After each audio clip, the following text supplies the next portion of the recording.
மீட்டிங்கில் ஒரு ஆர்கியூமெண்ட் போயிட்டே இருக்கக்குள்ள நான் இந்த முடிவை ஒத்துக்கிறேன், இதனால நம்மளுக்கு நல்ல வளர்ச்சி இருக்குது அப்படின்னு சொல்கிறதுக்கு ஐ firmly believe this move will drive significant growth. I firmly believe this move will drive significant growth. இந்த அப்ரோச்சால் சில மெரிட்ஸும் இருக்குது, சில பலன்களும் இருக்குது. ஆனால் சில நிபந்தனைகளோடு தான் என்னால் ஒத்துக்க முடியும் அப்படின்னு சொல்கிறதுக்கு, நம்ம டைம் மென்ஷன் பண்ணுறதுக்கு, இந்த டைம்குள்ளே தான் என்னால் ஒர்க் பண்ண முடியும், அந்த மாதிரிலாம் நிபந்தனை வைக்கிறதுக்கு தோ வித் சர்டன் கேவியட்ஸ்ன்ட்டு ஆட் பண்ணலாம். I agree that this approach has merits though with certain caveats.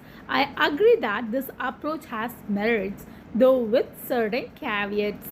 ரெண்டு டீமுக்கு பஞ்சாயத்து பண்ண போக்குள்ள இந்த டீம் சொல்கிற வேலிட் பாயிண்ட்ஸும் எடுத்துக்கணும், அந்த டீம் சொல்கிற வேலிட் பாயிண்ட்ஸும் எடுத்துக்கிட்டு எதில் உங்களுக்கு விருப்பம் அதிகமாக இருக்கோ அதை எப்படி சொல்லலான்னா, while there are valid arguments on both sides, I see more weight in the later option. later optionனா செகண்ட் ஆப்ஷனில் தான் எனக்கு இன்ட்ரெஸ்ட் இருக்குது அப்படின்னு சொல்கிறதுக்கு, while there are valid arguments on both sides, I see more weight in the later option.